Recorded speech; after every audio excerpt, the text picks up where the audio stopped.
कहा जाता है कि justice delayed is justice denied, यानी इंसाफ में ताखीर दरअसल इंसाफ से इनकार है।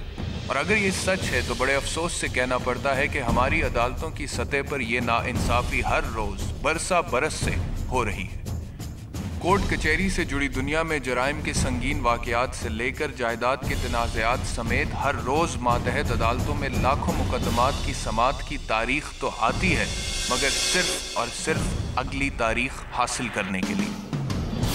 हमारे मुल्क में इंसाफ के हजारों मुतलाशी हर रोज अदालतों के धक्के खाते हैं और अगली तारीख पाकर घरों को लौट जाते हैं। और इन्हीं तारीखों को भुगतते भुगतते बास दफा तो इनकी नस्लें भी खत्म हो जाती हैं। मुझे इंसाफ चाहिए। ऐसे ही अदालतों के धक्के खाते अफराद की सुनवाई के लिए एक ऐसी काविश है जिसमें हम ऐसे तमाम केसेस के फौरी हल की इस्तदा करेंगे जो साल हर साल से अदालत की फाइलों में सुनवाई के मुंतज़िर हैं।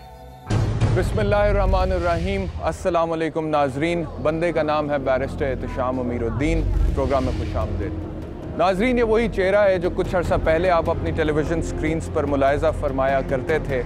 अब एक मुद्दत के बाद मैंने समा टीवी के तवस्सुत से एक बार फिर फैसला किया है कि मैं टेलीविज़न स्क्रीन पर एक एंकर की हैसियत से दोबारा नमूदार होऊंगा। और जाहिर है कि इसकी भी कुछ वजूहात होंगी, लेकिन एक बुनियादी वजह जो मैं अपने तमाम व्यूअर्स से शेयर करना चाहूँगा वो ये है कि इस तरक्की पजीर मुल्क के गले सड़े कानूनी निज़ाम के हाथों मजबूरी की तस्वीर बने उन लाखों लोगों की उम्मीद जुड़ी थी जो हर तारीख पर अदालत की दहलीज पर सिर्फ एक सवाल ये चाहते हैं कि हमें इंसाफ चाहिए। उम्मीद जुड़ी थी उन बूढ़े वालिदैन की जिनके जवान बेटे को कत्ल कर दिया गया और साल हर साल से तारीखें भुगतने के बावजूद आज भी उनकी आंखें इंसाफ की मुंतज़िर। उम्मीद जुड़ी थी उन 12-12 साल की नन्ही परियों की जिन्हें दरिंदगी से हवस का निशाना बनाया गया, लेकिन उनकी आंखें आज भी इंसाफ की मुंतज़िर हैं। उम्मीद जुड़ी थी उस बेवा औरत की जिसके शौहर के मरने के बाद उसकी ज़मीन के वाहिद टुकड़े पर कब्जा कर लिया गया, नाजायज़ कब्जा कर लिया गया, उसके बच्चों का हक मार लिया गया। सिविल कोर्ट में दावा करने के बावजूद, साल हर साल तारीखें भुगतने के बावजूद उसकी आंखें भी इंसाफ की मुंतज़िर हैं। मैं आपसे वादा करता हूं कि थाने में होने वाली हर ज्यादती, अदालत में होने वाली हर नाइंसाफी और इंतज़ामिया के हाथों होने वाली हर गफलत, हर नाअहली, हर नालायकी और हर बदउनवानी के खिलाफ हम अलम बगावत बुलंद करेंगे। जहाँ जहाँ हमें पता चलेगा, जो जो इन्फॉर्मेशन हम तक पहुँचेगी, हम उसको आपके सामने प्रेजेंट करेंगे ताकि अदल के ऐवानों तक उन लोगों की आहो बका, उनकी चीखो पुकार, उनकी सिसकियाँ पहुँचें जो साल हर साल से इंसाफ के लिए इधर से उधर, उधर से इधर टक्करें मारते फिरे, लेकिन अभी तक उन्हें इंसाफ नहीं मिला। इंशाअल्लाह ताला इस मिशन को हम पॉसिबल करेंगे। आइए चलते हैं अब आज के पहले मुकदमे की तरफ। मुमताज अली 65 साला बूढ़ा बाप जो अपने 21 साला बेटे के कत्ल के मुकदमे पर साल हर साल से कोर्ट कचहरी के चक्कर काट रहा है, मगर इंसाफ के ऐवानों से जुड़ी इसकी उम्मीदें हर गुजरते दिन के साथ मांद पड़ती जा रही हैं, जबकि इसकी बेबस एहलिया अपने बेटे की नागहानी मौत पर आंसू बहाने के सिवा कुछ नहीं कर सकती। नाज़रीन, मुझे इंसाफ चाहिए के लिए जब हमने ऐसे केसेस की खोज शुरू की जहां इंसाफ के मुतलाशी अदालतों के चक्कर लगा लगा कर हिम्मत हार बैठे हैं, तो हमारे सामने ऐसे सैकड़ों केसेस खुल गए। ऐसी एक इंसाफ के मुतलाशी है मुमताज़ अली, जो पिछले 3 साल से अपने बेटे के कत्ल के मुकदमे में अदालत के चक्कर लगा रहे हैं, लेकिन अभी तक उन्हें इंसाफ नहीं मिल सका।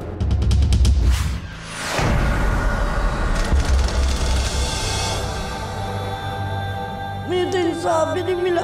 3 साल हो गए ऐसे रुलते। मेरी गुजारिश यही है कि मुझे इंसाफ दिया जाए। मैं बुढ़ा बनता हूँ, मेरे से कुछ होता नहीं है। मेरा एक बच्चा वो भी ज़हनी तवाज़ुन का दुरुस्त नहीं है।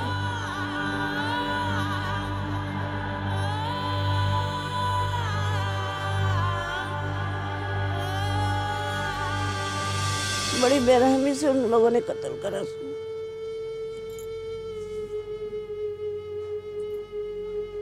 मेरा तो कलेजा ही छन्नी करके चले गए। मुझे थोड़ी मेरा बच्चा मिल जाएगा। मुझे तो इंसाफ भी नहीं मिला। 3 साल हो गए ऐसे रुलते। आपकी नजर में इंसाफ क्या है? इंसाफ क्या होता है? खून के बदले खून। उस दिन मैं जनाजा भी अपने बच्चे के ऊपर लेट गई। मैं कहा मुझे तो इंसाफ चाहिए, खून का बदला खून दो। कहते बीबी तू पीछे हो जा, मुझे जनाजा दे दे। मैं कहा मैं क्यों जनाजा दूं, मेरे बच्चे का कसूर क्या, हमने तो कभी दरवाजा खोल के नहीं देखा।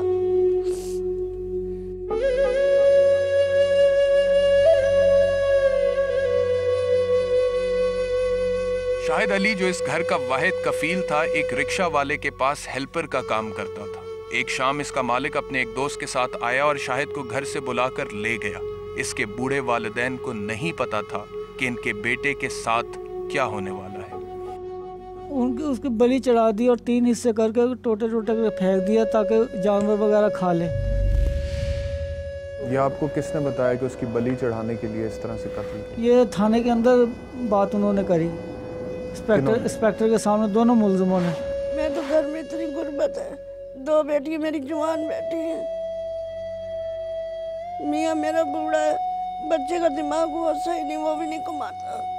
शाहिद के घर वालों के मुताबिक मुल्जिमान ने एक आमिल के कहने पर अमीर होने की गर्ज से 21 साला मजलूम शाहिद को कत्ल कर दिया और साल साल से चलते इसके केस का फैसला ताहाल इंसाफ का मुंतजर है। पुलिस तफ्तीश के मुताबिक शाहिद अली की लाश लाहौर के मज़ाफ़ात में कोराल जंगल से मिली थी, लिहाजा हमारी टीम ने जाए वारदात पर जाने का फैसला किया। जी नाज़रीन, इस वक्त मैं आपको स्पॉट की तरफ लेकर जा रहा हूँ जहाँ से उस नौजवान की लाश बरामद हुई थी और यहाँ के जो इलाका मकीन हैं उन्होंने देखा कि यहाँ पर चीलें और कौवे जो हैं ऊपर फ़िज़ा में, आसमान में मंडला रहे हैं और उन्होंने जब करीब आकर देखा तो उन्हें वो लाश नज़र आई जिसके 3 टुकड़े हुए थे और लोग सख्त खौफज़दा हो गए और फौरी तौर पर उन्होंने पुलिस को इन्फॉर्म किया और फिर पुलिस ने यहाँ से आके वो लाश उठाई, उसको मुर्दा खाने में ले गए, पोस्टमार्टम के लिए उसको जमा कराया और उसके बाद FIR दर्ज कराई नामालूम अफराद के ख़िलाफ़। लेकिन सबसीक्वेंटली बाद में जब तफ्तीश की गई तब पता लगा कि ये कत्ल कैसे हुआ था और किसने किया और फिर मुलज़िमों ने पुलिस कस्टडी में, पुलिस की हिरासत में इकबाल जुर्म भी किया। अच्छा, ये जो जगह है नाज़रीन, यहाँ पर 2 गढ़े हैं, एक ये गढ़ है और इसके साथ एक और गढ़ है। कहा यह जाता है, यहाँ के जो इलाका मकीन है वो ये कहते हैं कि इस जगह पर एग्जैक्टली ये जो गढ़ा है यहाँ पर लाश मिली थी जिसके 3 टुकड़े हुए थे, सर अलग था, धड़ अलग था और टांगे अलग थी। ये वो जगह है जहाँ पर अमल किया गया, जहाँ पर चिल्ला काटा गया, वो चिल्ला जिसके दौरान एक मासूम बच्चे की जान जो है वो ले ली गई। ये जो वाक़या है इसका ताल्लुक सिर्फ अदालत से नहीं है, ये वाक़या रूनमा हुआ तो फिर ताल्लुक अदालत से हुआ। उससे पहले ये वाक़या जहालत का वाक़या है, उससे पहले ये वाक़या खुदगर्जी का वाक़या है, ये शऊर की कमी का वाक़या है, ये हमारी दरिंदगी का वाक़या है। जब तक हम अपने मुआशरे में सुधार नहीं लेकर आएंगे और अपने आप को एक सिविलाइज्ड कौम नहीं बनाएंगे तो इस तरह के वाक़यात होते रहेंगे। तो यहाँ पर वो चिल्ला काटा गया, यहाँ पर उस बच्चे को लाया गया, यहीं पर उसे कत्ल कर दिया।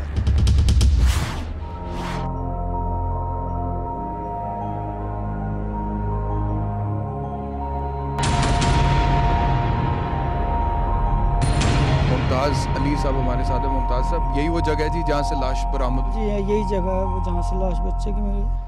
और किसने देखा था? यहाँ से जाते हुए आदमी ने देखा उसको, एक आदमी ने देखा, फिर दूसरे को बताया, ऐसे पता चला सबको। तो फिर पुलिस को इतला की गई? पुलिस को इतला की गई, वो फिर आई, उन्होंने बॉडी उठाई, सब कुछ उठाया। मुझे तो मालूम नहीं था, वो तो घर पे मैं था तो घर पे मुझे इतला मिली, जहाँ मेरा बेटा काम करता था चाय का, उन्होंने आके मुझे बताया कि शाहिद कत्ल हो गया, उसकी लाश थाने गुजरपुरे में है। आपने फिर थाने में जाके लाश देखी? थाने में जाके मैंने लाश पहचानी। आप यहाँ पर नहीं आए? नहीं, जब नहीं मैं आया था, क्योंकि मैं इस तरफ कभी आया नहीं, किसी जगह जाता नहीं था, घर से काम से घर। तो फिर आपको बाद में पुलिस वालों ने बताया कि इस जगह से आपके बेटे की लाश बरामद? हाँ, मुझे पुलिस ने बाद में बताया कि इस जगह तक। मैं देखना चाहता था कि मेरा बेटा कहाँ का था। जिस दिन सुबह उसकी लाश बरामद हुई उस दिन रात को वो इन्हीं दोनों मुल्जिमान के साथ गया था? घर से बुला के लेके गए हैं, घर से बुला के लेके गए हैं, ताकि इससे ये वकूअ से पहले 5 दिन पहले आसफ रुखारी और मेरे से झगड़ा भी किया ना। मैं मना करता था, बेटा ये सही नहीं, इनके साथ ना जाया कर, तो वो मना करते, आते थे घर लेने के लिए। जब मैं मना करता मुझसे झगड़ते थे वो।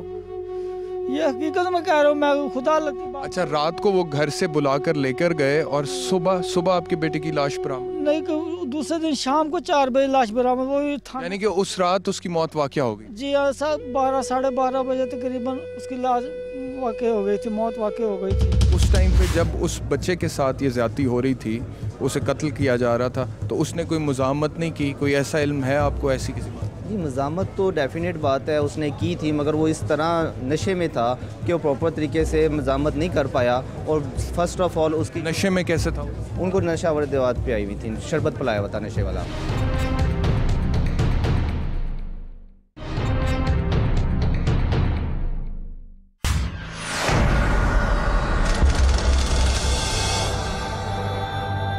मुझे तो इंसाफ भी नहीं मिला, 3 साल हो गए ऐसे रुलते। 21 मार्च 2010 लाहौर के थाना गुज्जरपुरा में शाहिद अली के कत्ल की एफआईआर दर्ज करवाई गई, जो कि नामालूम अफराद के खिलाफ थी। पुलिस ने तफ्तीश के बाद 28 मार्च 2010 को मुल्जिमान नूर मोहम्मद और आसिफ उर्फ खारी को गिरफ्तार किया। 6 दिन मुल्जिमान को हिरासत में रखने के बाद पुलिस ने इनसे आला कत्ल बरामद करवा लिया और 4 अप्रैल 2010 को इन मुल्जिमान को जुडिशल करके जेल भिजवा दिया गया। 3 साल का अरसा गुजर जाने के बावजूद मुमताज़ अली के बेटे के केस में क्या पेशरफ्त हुई है, ये जानने के लिए हम अदालत में मौजूद हैं। नाज़रीन, इस वक्त मैं कमरा अदालत के बाहर खड़ा हूँ। थोड़ी ही देर में केस कॉल होने वाला है। जैसे कि मैंने पहले भी आपको बताया, इस मुकदमे के मुद्दई जो है मुमताज़ अली साहब, वो मेरे साथ मौजूद हैं। इनके वकील साहब भी यहाँ पे मौजूद हैं, गवाहान भी यहाँ पे मौजूद हैं। इनसे बात करते हैं कि इनकी क्या एक्सपेक्टेशंस हैं आज की तारीख के हवाले से, और उसके बाद जो भी होगा वो भी आपको रिपोर्ट करेंगे एग्जैक्टली। मुमताज़ अली साहब, अब आप जा रहे हैं अंदर, तो आपको उम्मीद है कि आज कोई पेशरफ्त होगी केस में? देखो पता घूमने भी जाना है अंदर, मुझे नहीं कोई लगता कि आज कुछ हो जाएगा। क्यों, ऐसा क्यों?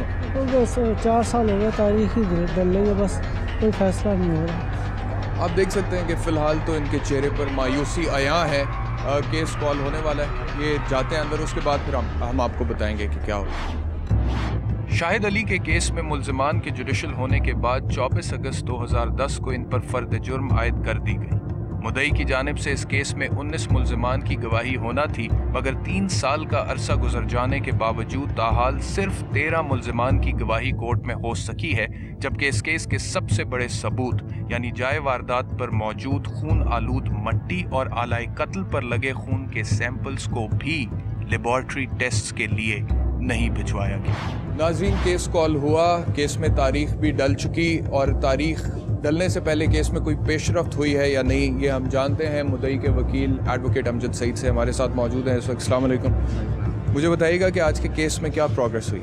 आज के केस में ये प्रोग्रेस हुई है कि पहले ये केस चल रहा था राय अयूब मार साहब के पास, उनकी ट्रांसफ़र होगी, वो चले गए ATC 4 में, जिस वजह से ये केस पेंडिंग पड़ता रहा, डेट्स होती नहीं। अब सेशन जज साहब ने ये केस जो राय अयूब मार साहब की कोर्ट के थे, वो डिवीजन करके मुख्तलिफ जजेस को, जो ट्रायलेबल कोर्ट्स हैं, उनको यानी कि आप ये कह रहे हैं कि पिछले कुछ अरसे से इस केस में जो ताख़ीर हो रही थी, उसकी वजह मुद्दई पार्टी या मुल्ज़िम पार्टी नहीं थी, बल्कि अदालत की अपनी प्रॉब्लम थी और केस ट्रांसफ़र हो रहा था, इस वजह से ताख़ीर? हाँ जी, इस वजह से ताख़ीर हो रही थी। ये कितनी देर ताख़ीर होती रही अदालत? 4 माह हुई है।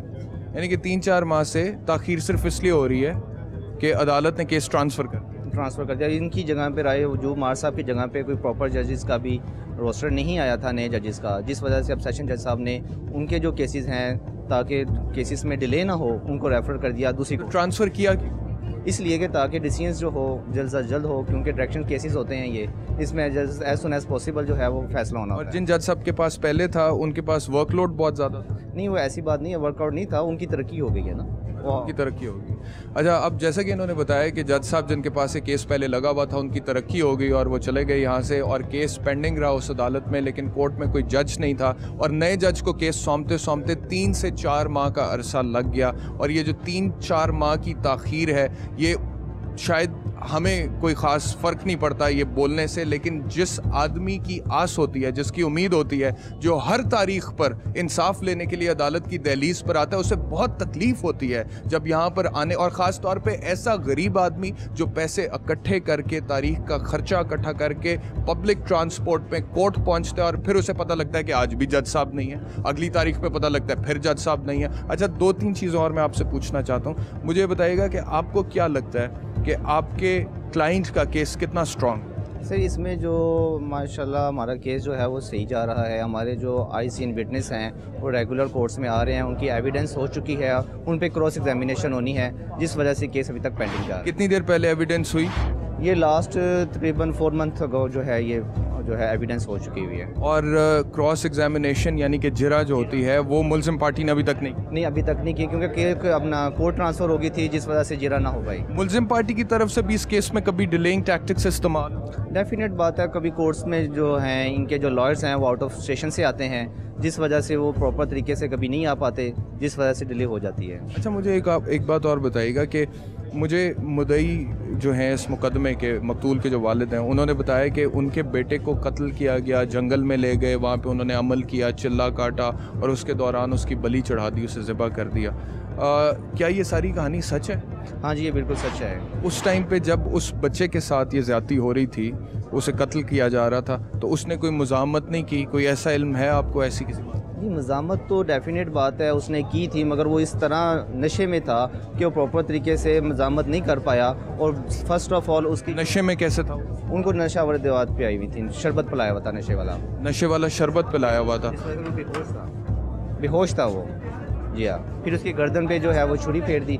ये जो आपने कहा कि उसे नशा आवर कोई दवाई खिला दी थी जिसकी वजह से वो प्रॉपरली कॉन्शियस नहीं था, क्या इस बात का हमें सबूत कोई पोस्टमार्टम रिपोर्ट में?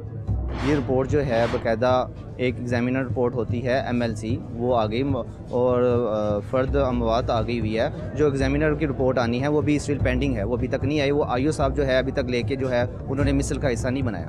एग्जामिनर की रिपोर्ट, लेकिन ये तो पोस्टमार्टम रिपोर्ट में लिखा जाएगा ना कि जो मकतूल है उसने, उसकी बॉडी से कोई इस तरह की चीज़ें मिली हैं कि नहीं मिली, मतलब कि कोई नशा व अद्वियात मिली हैं या नहीं मिली। ये तो पोस्टमार्टम रिपोर्ट में आते हैं, केमिकल एग्जामिनर की रिपोर्ट में नहीं आते। ये एग्जामिनर की ही रिपोर्ट आनी है, उसमें से उसके ब्लड्स के कुछ हिस्से जो है वो एग्जामिनर के लिए भिजवा दिए गए हुए हैं। इन लोगों के पास सोर्सेज इतने कम थे जिस वजह से ये प्रॉपर तरीके से अपने केस को क्लियर नहीं कर पाए ना, क्योंकि IO हजरात भी है, आपको इस चीज़ का इल्म है कि ये 302 के केसेस में जब तक ह्यूज अमाउंट इन लोगों को ना दी जाए उस वक्त तक ये केस को प्रॉपर तरीके से क्लियर ही नहीं कर पाते। अच्छा, मुझे एक बात और बताइएगा कि ये जो सारी कहानी है, आमिल, चिल्ला, बलि चढ़ा देना, ये सारी कहानी का जिक्र एक अखबार में तो है और मैंने वो अखबार अपने व्यूअर्स को दिखाई भी है, लेकिन ये सारी कहानी का जिक्र पुलिस की फाइल में कहीं नहीं मैंने देखा, किसी बयान में नहीं देखा, चाहे वो मुदई का बयान हो चाहे वो मुल्ज़िम का बयान हो, वो वहाँ पर क्यों नहीं जिक्र है? वो इसलिए जिक्र नहीं है कि इसके पीछे एक जादूगर अमलात का एक गैंग था, जिस वजह से IO ने और दूसरे अफसरान ने उसको अपना जो है उनको गिरफ़्तार नहीं किया, क्योंकि इसके पीछे भी उनकी भी एविडेंस आनी थी, उनको पकड़ा जाना था, वो उस दबाव की वजह से वो नहीं कर पाए। ठीक है, बहुत शुक्रिया हमसे बात करने का। नाजरीन, ये मुदई के वकील एडवोकेट अमजद सईद थे, इन्होंने अपना मौक़िफ़ बताया। जो भी इन्होंने कहा वो इनका राइट है, लेकिन मैं ये कहूँगा कि मेरा ये प्रोग्राम करने का मकसद कोई जजमेंट प्रोनाउंस करना नहीं है, कोई फ़ैसला सुनाना नहीं है। मैं अदालत नहीं हूँ, मैं जज नहीं हूँ, मैं मुनसिफ नहीं हूँ, मैं यहाँ पर फ़ैसला करने के लिए नहीं आया। मेरा सिर्फ एक मकसद है और वो मकसद ये है कि जो भी केसेस अदालतों में इल्तवा का शिकार हैं उनके फ़ैसले होने चाहिए। जिन लोगों को इंसाफ की उम्मीद है, जिन लोगों को इंसाफ की आस है, उनकी कम से कम वो उम्मीद, वो आस पूरी होनी चाहिए। अगर एविडेंस मौजूद है तो सज़ा होनी चाहिए, अगर एविडेंस नहीं है तो फिर भी केस का फैसला होना चाहिए, मुल्ज़िम को बरी कर देना चाहिए, लेकिन कम से कम फैसला तो होना चाहिए, because going through a criminal trial is itself an agony. Shahid Ali के केस में दोनों मुल्जिमान, जिनका नाम नूर मोहम्मद और आसिफ उर्फ खारी है, कोर्ट की जानिब से ज़मानत पर रिहा किए जा चुके हैं। चूँकि ये दोनों मुल्जिमान इस तारीख पर कोर्ट में मौजूद थे, लिहाजा हमने इनसे भी बात की। आप इस केस में मुल्जिम हैं? हाँ जी। क्या नाम है आप? मोहम्मद आसफ। और आपका क्या नाम? नूर मोहम्मद। अच्छा, मुझे ये बताएं कि आपके ख़िलाफ़ जो इल्ज़ाम है मुमताज़ अली के बेटे शाहिद अली को कत्ल करने का, बहुत अजीब और दर्दनाक और वहशत ज़दा कहानी है, ये बातें सच हैं सर? जनाब, साढ़े झूठ इल्ज़ाम लाया गया है। साढ़ा ना कोई तलक वास्ता नहीं, कोई गल बात नहीं, ना कोई दुश्मनी, ना कोई इज़्ज़त मसला है, ना कोई पैसे का मसला है। 5 दिन बाद सानू फड़ते पे, लाश क्लोज जंगल च लभदी पई इन्हों फड़ के मुंडे के प्यो ने सिर्फ शुबे के फड़ाया। लेकिन दुश्मनी की बात तो वो भी नहीं करते ना, वो ये कहते हैं कि इन्होंने एक आमिल से रब्ता किया कि हम अमीर होना चाहते हैं, उसने कहा ये अमल करो और एक लड़के की बलि चढ़ा दो, तो दुश्मनी तो कोई नहीं। आप साड़ियाँ जिमनियां कुछ लिखे नहीं गा, एक अखबार सारे कुछ झूठ दे रहे, साड़ियाँ जिमनियां कुछ लिखे आवे,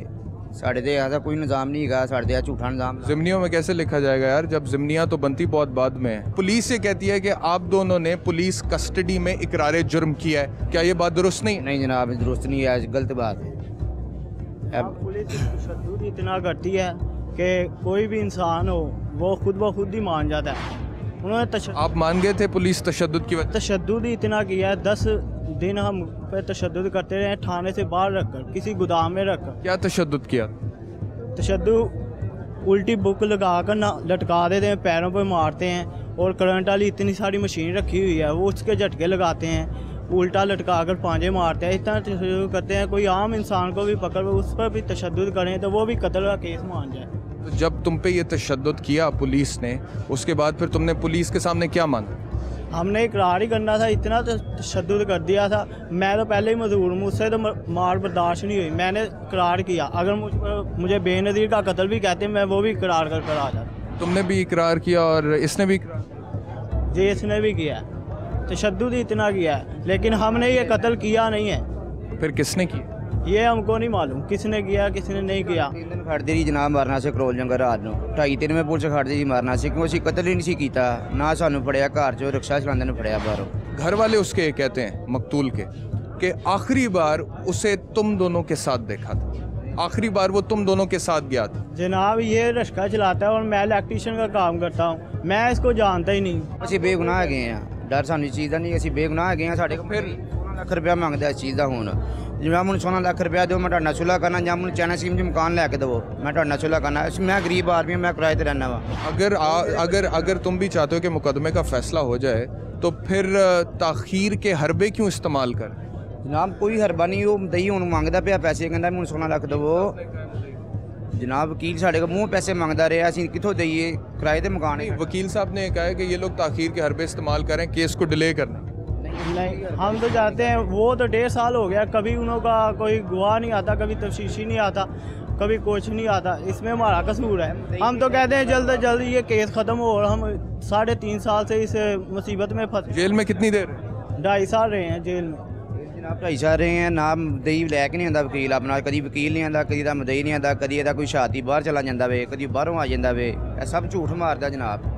नाज़रीन आपने इन दोनों की बात सुनी। मैंने तो पहले ही आपको बोला है कि मैं यहाँ पर कोई फ़ैसला तो करने आया नहीं, और ना ही मैं कोई फ़ैसला सुनाने की हैसियत रखता हूँ, मैं कोई जज नहीं हूँ। इनका मौक़िफ़ लेना बहुत ज़रूरी था, क्योंकि कानून का भी एक असूल है कि no one should be condemned unheard. किसी को सुने बगैर, किसी की बात सुने बगैर, किसी का मौक़िफ़ सुने बगैर आप किसी को सज़ा नहीं सुना सकते, उसको पीनलाइज़ नहीं कर सकते। तो इसलिए मैंने इन लोगों का मौक़िफ़ लिया है। अब इनका मौक़िफ़ सच्चा है या मुद्दई पार्टी का मौक़िफ़ सच्चा है, ये फ़ैसला अदालत ने करना है। और मेरी रिक्वेस्ट अदालत से सिर्फ ये है कि आप ये फ़ैसला सुना दीजिए। आप 3 महीने की 4 महीने की ताख़ीर जो सिर्फ इसलिए करते हैं कि कोई नया जज जो है उसको केस सौंपा जाए, ये सरासर ज़्यादती है। अगर ये बेगुनाह है तो इनके साथ भी ज़्यादती है, और अगर मुद्दई पार्टी हक पे है तो उनके साथ भी ज़्यादती है। इसीलिए इस केस का जल्द से जल्द फ़ैसला होना चाहिए।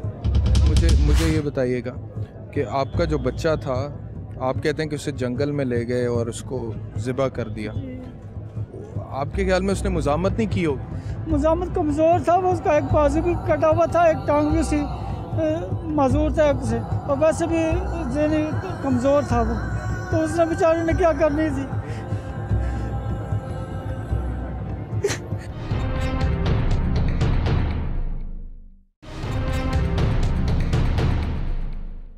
ऐसे तमाम केसेस जिनमें ऐनी शाहिदीन मौजूद ना हों, उनमें वाक़याती शहादतों का सहारा लेकर केसेस को हल किया जा सकता है। मगर हमारे मुल्क में जाए वारदात से सबूत इकट्ठा करने से लेकर मेडिकल लीगल एग्जामिनेशन के मराहिल में आने वाली ताख़ीर और पुलिस की गैर जिम्मेदारी ऐसे केसेस के हल में सबसे बड़ी रुकावट है। और ऐसा ही शाहिद अली के केस में भी हुआ, क्योंकि मुल्ज़मान की तरफ से पुलिस कस्टडी में एतराफ़ जुर्म की तब तक कोई कानूनी हैसियत नहीं होती जब तक अदालतों में सबूत पेश ना किए जाएं। और अब न जाने हमारे इदारों की लापरवाही के बायस इस केस का फैसला कब होगा। तारीख डल गई? हाँ जी, 28 तारीख डल गई है। फिर वही हिसाब है, तारीख पर तारीख दिए जा रहे हैं, और मुल्ज़िम कहते हैं हमने कत्ल नहीं किया, मगर हमें पूरा यकीन किया, पूरे दावे से कहते कि उन्होंने कत्ल किया। मेरी गुजारिश यही है कि मुझे इंसाफ दिया जाए।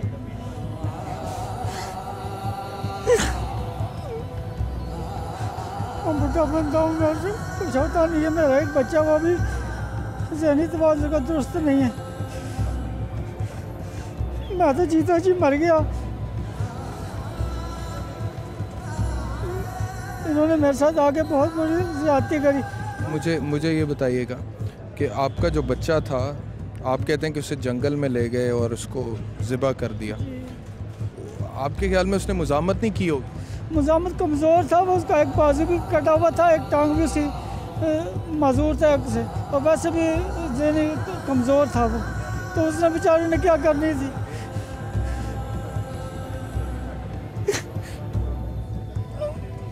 मुझे धमकी तक ये देते हैं कि अगर तूने सुलह नहीं करी तो 10-15 हज़ार रुपये लगे सुलह कर ले, अगर नहीं करेगा तो तुझे वहीं क्रॉल जंगल ले जाकर जहाँ तेरे बेटे को मारा वहीं तुझे पहुँचा देंगे हम।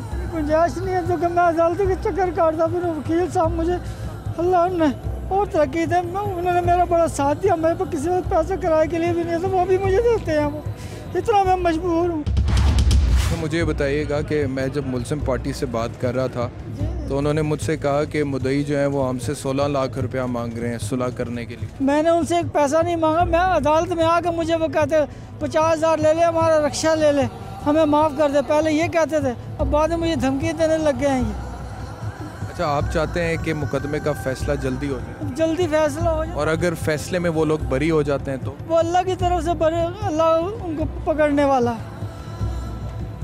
जी नाज़रीन, आपने सुना एक ऐसा नौजवान जिसे बेदर्दी से कत्ल कर दिया गया, उसके बूढ़े बाप की फरियाद, उसकी आहो बका, उसके आंसू, ये आंसू जो थमने में नहीं आ रहे, इन आंसुओं को किसी ना किसी लेवल पे तो नोटिस होना चाहिए, कोई ना कोई एक्शन तो होना चाहिए, किसी ना किसी तरीके से इनके दुखों का तो मुदावा होना चाहिए। और हमने सुन लिया, उन्होंने कह दिया कि हमें ये नहीं चाहिए कि आप ज़रूर इन मुल्ज़िमान को सज़ा दें, आप हमारे केस का फ़ैसला कर दें, हमारे केस का फ़ैसला कर दें। ज़रूरी नहीं है कि आप मुल्ज़िमान को सज़ा दें, अगर ये लोग बरी भी हो जाते हैं इस केस के फ़ैसले के नतीजे में तो फिर वो अल्लाह की मर्ज़ी है और फिर हम अपना मुकदमा अल्लाह की अदालत पर छोड़ते हैं। वो जैसा फ़ैसला मुमकिन फरमा दे वो अदालत सुना देगी फ़ैसला, लेकिन कम से कम मुकदमे का फ़ैसला होना चाहिए। और मेरा नहीं ख्याल ये कोई इतनी बड़ी डिमांड है, ये कोई इतनी बड़ी अपील है जिसे हमारी अदलिया पूरा नहीं कर सकती, जिसे हमारा कानूनी निज़ाम पूरा नहीं कर सकता।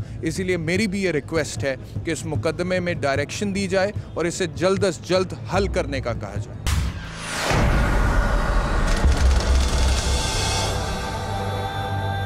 मुझे तो इंसाफ भी नहीं मिला, 3 साल हो गए ऐसे रुलते। ऐसे तमाम केसेस जिनमें ऐनी शाहिदीन मौजूद ना हो, क्या उन केसेस में वाक़याती शहादतों की बुनियाद पर केस का फ़ैसला सुनाया जा सकता है? और वो कौन कौन से अवामिल हैं जिनकी गैर ज़िम्मेदारी के बायस एक तरफ हमारी कोर्ट्स में रश पाया जाता है तो दूसरी तरफ केसेस के फ़ैसलों में ताख़ीर का सामना करना पड़ता है? इन मसाइल पर बात करने के लिए हमने माहिर कानूनदान और साबिक गवर्नर पंजाब सरदार लतीफ़ खोसा से मुलाकात की। सर, इससे पहले कि मैं स्पेसिफिकली इस केस के हवाले से आपसे बात करूं, मुझे बताइएगा कि एक डायलॉग हमने फिल्मों में सुना है, तारीख़ पे तारीख़, but when it comes to the Pakistani legal system it is a reality. Sir, ये कभी ठीक हो सकता है? देखें, बिल्कुल होना चाहिए। एक्चुअली तो आपको विल चाहिए, और मैं समझता हूँ कि अगर हम कुछ सुओ मोटो को कम कर दें और हमारे जो जुडिशल पॉलिसी या जज साहबान हैं, अगर वो अपना ये प्रोफेशनल केसेस की तरफ ज़्यादा इस पर तवज्जो दें तो यकीनी बात है कि क्यों नहीं डिस्पोजल हो सकती। अच्छा, whenever we got in touch with the common man, वो कहते हैं जी चीफ जस्टिस आप सो मोटो नोटिस ले लें तो मुझे इंसाफ मिल जाएगा। This is the public perception sir, मैं आपको सही कह रहा हूँ। नीचे जितनी भी अदालती निज़ाम है हमारा, उसके ऊपर से लोगों का एतमाद उठ गया। वो कहता है अगर कोई इंसाफ देगा तो चीफ साहब सो मोटो ले लें। देखिए, ठीक है, होता है, लेकिन you really don't know the difficulties of the executive as well, so you have to be cognizant। जब आप ये देखते हैं तो इंटरफेरेंस जो है। अच्छा सर, एक और सवाल है मेरा। अच्छा, अब स्पेसिफिकली सर इस केस की बात कर लेते हैं जो हमने आज के प्रोग्राम में जिस पर फोकस किया हुआ था। उसमें सूरत हाल ये है कि FIR कटी थी नामालूम अफराद के ख़िलाफ़, तो कोई आई विटनेस ऑफ द ऑकरेंस नहीं है, कोई चशमदीद गवाह नहीं है इस केस में। पुलिस कस्टडी में मुल्ज़िमान ने ये कन्फेशन दिया है, ये बयान दिया है कि जी हमने ये कत्ल किया और इस तरह से कि हम अमीर होना चाहते थे, हमने अमल किया, अमल के दौरान हमने उसको बलि चढ़ा दिया। अब वो ज़मानत पे हैं और अब केस का फैसला नहीं हो रहा। आपको लगता है कि इस तरह के केसेस में जहाँ पे आई विटनेसेस नहीं होते, चश्मदीद गवाह नहीं होते, सज़ा हो सकती है? देखें, बिल्कुल हो सकती है। सर्कमस्टेंशियल एविडेंस में अगर कोई लिंक जो है मिसिंग ना हो तो वो चश्मदीद गवाहों से ज़्यादा डेंजरस होता है वो केस, वो ज़्यादा मजबूत होता है। मैं आपको बताऊँ, आप इतनी आप क्रिमिनल प्रैक्टिस कर रहे हैं माशाल्लाह for more than 40 years. When was the last time कि आपने सर्कमस्टेंशियल एविडेंस की बुनियाद पर कोई कन्विक्शन कराई थी? Do you remember that in Pakistan? देखें, सर्कमस्टेंशियल एविडेंस इसलिए कि हमारी पुलिस बदकिस्मती से वो उस ऑनेस्टी के मयार पर नहीं है जिस ऑनेस्टी के मयार पर कोर्ट्स परखती हैं। इसी तरह जो सर्कमस्टांसेस या सर्कमस्टेंशियल एविडेंस जो वो लेके आते हैं वो पूरी तरह उनको जो है जुडिशल टच स्टोन पर वो निभा नहीं पाते हैं अदालत में। जो आपने खुसूसी केस का जिक्र किया है उसके मुताबिक जो मैं समझ पाया हूँ, लास्ट सीन एविडेंस मौजूद है जिन्होंने देखा कि ये आखिरी मर्तबा इन दो लोगों के साथ किया है। अब उसमें अप्रॉक्सिमिटी ऑफ टाइम होता है कि इन दो लोगों के सामने वो किस वक्त देखा गया है और किस जगह पर देखा गया है। अगर वहाँ से अप्रॉक्सिमिटी ऑफ टाइम और वेन्यू जो है वो करीब तर है और उसमें कोई और ऐसी गुंजाइश नहीं है कि वो जुदा होने के नाता से हैं, तो फिर लास्ट सीन के बाद जो है वज टक्कर आ जाता है, किसी ने साथ जाते हुए देखा है। फिर आता है कि उसके बाद दिखाते वो नॉर्मल एविडेंस ऐसों में ये होता है कि उसके बाद वो उसके बग़ैर वापस जाते हुए या नज़र आए हैं, घबराए हुए नज़र आए हैं, ब्लड स्टेन क्लोथ्स के साथ नज़र आए हैं, या किसी ऐसे अंदाज से उनको बाद में देखा गया उसके बिना, मकतूल के बिना। तो वो लिंकेज अगर ये आ जाता है तो इसको सजाए मौत से यानी कि वो रात को उनके साथ गया है और सुबह उसकी लाश मिलती है पुलिस। लेकिन उसके बाद ये भी तो दिखाया, ये भी एविडेंस यकीनन होगी कि उसके बाद मुल्ज़मान को उस जाए वारदात से भागते हुए, दौड़ते हुए, तेज़ी में जाते हुए, बिना उसके बग़ैर, यानी जाते हुए तो उसके साथ दिखाया गया है, उस जाने भागते हुए किसी ने नहीं देखा क्योंकि वो तो जंगल था, जंगल में वो चले से गए बाहर निकलते हुए कहीं। बदकिस्मती है, हम ट्रैकर्स नहीं रखते हैं, हम फुटप्रिंट्स को नहीं प्रिजर्व करते हैं, हम उसको फॉलो अप नहीं करते हैं। अगर हमारी investigating agencies modern scientific devices के ज़रिए ये वाक़याती शहादत, सर्कमस्टेंशियल एविडेंस कलेक्ट करे तो ये लेथल होती है। चश्मदीद गवाहों पर इसलिए एतमाद करना आजकल के ज़माने में मैं नहीं समझता कि अफादियत रखता है, क्योंकि कातिल जो है वो हर हलबा इस्तेमाल करता है उनको इंटिमिडेट करने का। स्टेट उनको सिक्योरिटी फराहम नहीं करती है। लास्ट क्वेश्चन, 1973 से आपने मुझे बताया कि आपने प्रैक्टिस स्टार्ट की। पहले आज से हाई कोर्ट में आज से कोई 15-20 साल पहले हम सुनते हैं कि जब क्रिमिनल ट्रायल्स होते थे, फौजदारी मुकदमा होता था तो विद इन डेज उसका फैसला हो जाता था। अब हम देखते हैं विद इन ईयर्स नहीं होता। ये दुरुस्त है कि विद इन डेज हो जाता? ये बिल्कुल दुरुस्त है, क्योंकि कमिटमेंट प्रोसीडिंग्स होती थी। ये 72 का से पहले जो है 72 में लॉ रिफॉर्म्स ऑर्डिनेंस आया जिसमें कमिटमेंट प्रोसीडिंग्स अबॉलिश हुई, और बदकिस्मती से उस वक्त महमूद अली कसूरी साहब जो माशाल्लाह बहुत जय्यद फौजदारी के भी वकील थे, नामवर वकील थे, वो भुट्टो साहब के जो है वज़ीर कानून थे, उनके ज़माने में आई। कमिटमेंट प्रोसीडिंग्स अबॉलिश नहीं होनी चाहिए थी। उसमें 3 दिन या 2 दिन के लिए केस का ट्रायल रखा जाता था और वो 2 दिन या 3 दिन में ही सेशन अदालत जो है फ़ैसला करती थी और कोई मुकदमा नहीं होता था माँ सिवा चंद बेल एप्लीकेशंस के या मिसलेनियस दरख्वास्तों में।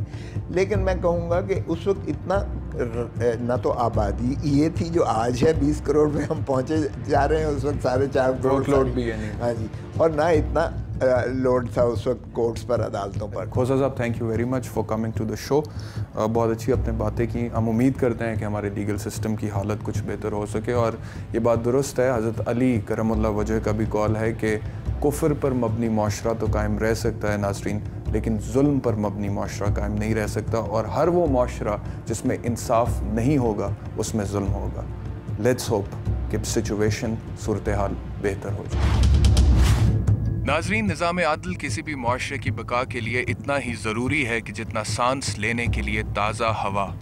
हम ये नहीं कहते कि हमारे मुआशरे में अदल व इंसाफ बिल्कुल नापैद हो चुका है, मगर ये भी सच है कि एक जहद मुसलसल के बाद अगर इंसाफ मिले भी तो बाज़ दफ़ा इसका हसूल बिल्कुल बेमायनी होकर रह जाता है। और जब तक ऐसा होता रहेगा हम समा टीवी के इस प्लेटफॉर्म से आवाज उठाते रहेंगे कि इंसाफ का तराजू जो हाथ में उठाए, ये बात याद रखें, सब मुनसिफों से ऊपर एक और भी है मुनसिफ, वो दो जहां का मालिक सब हाल जानता है, नेकी के और बदी के अहवाल जानता है।